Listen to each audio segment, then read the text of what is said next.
Since I've lived here my whole life, my brothers have asthma, and they've always had like asthma attacks. So I always wondered if that had anything to connect to like the air. And I know a lot of friends of mine, they've had asthma and they've lived here all their life, and like they've had family members who have developed asthma. So I always wondered if that was something that just is hereditary or something that just could have been caused by our environment. We are lucky that our children don't have asthma like many other children and their schoolmates have, and we know so many children, friends of our kids who are have chronic asthma.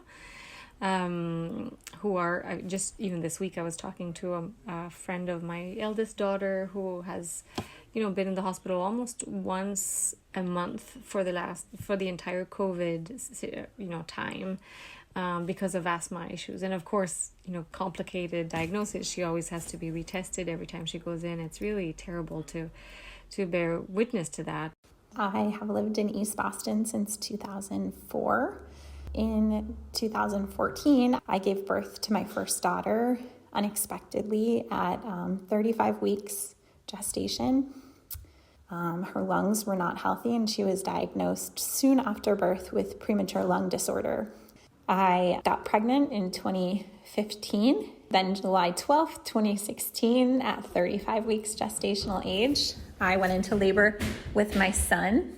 Same scenario, premature rupture of membranes, same exact outcome, premature lung disorder, NICU visit at Children's, put on a ventilator, given surfactant.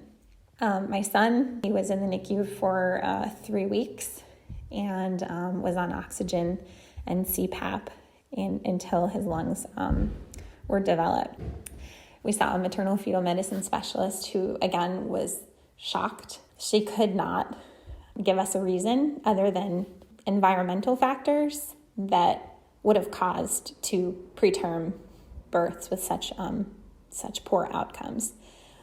My son's 2, and I read a lot about how kids who are young who are exposed to air pollution for a long period of time, they are at a higher risk of developing asthma and other respiratory issues. So I think it's also like a psychological or emotional thing too, where it's like I think about it, maybe I shouldn't think about it, because then if I don't think about it, then it won't happen, or it won't, nothing will happen to my son. But then if I don't think about it, then I don't know if I'm doing what I can do to make sure that nothing happens. So we're 5 blocks away from the airport. We can see, because we're a little bit on the hill, we can see the tower and the airport. The smells on some days when the wind turns our way is so strong. It's like, it feels like you're standing in the front of that airplane motor. It's that exact same, strong jet fuel smell. And it's awful. I mean, it makes you want to just run inside. And the kids now know it, and it kind of sends anxiety to them. But so that's terrible. And then there's very, very clear, small particle deposits everywhere. And most visibly in the windows. I mean, you can clean your windows and then you open them just a month later and they are, sedimented black. It's not, brown, typical dirt. It's completely black. It gets dirty so quickly. I mean, this is the air we breathe. And on honesty, our kids go to school here too, so there's just even more of a chance of them breathing that in at school, at home, wherever they go over here in East Boston. It's crazy to think that kids are at the park playing and breathing in this air all day long and growing up breathing it in. I really regret bringing my kids into the world so close to an airport that could have killed them 30, 40 years ago, before they had the treatments for premature lung disorder. Babies with that condition died.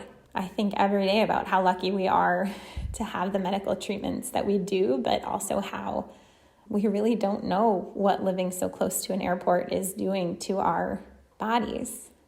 It makes me feel very upset that it has to happen in such a beautiful neighborhood like this, how there's so many families here it's such a nice community, but the fact that there is pollution and it affects so many people, it just feels very unfair and feels very unnecessary too. Like, there are things that we could do to make sure that we do a part to make sure that they're protected to some extent in their homes, but I feel like we aren't doing what we could do to make sure that they're always protected. And I feel like the burden falls on them as opposed to the airport or someone else all the time, because they have to be aware, and they have to know what's going on and then take some action as opposed to already being done for them. So it makes me feel like very sad that it has to be this way in such a nice neighborhood, in such a nice community where there are so many people.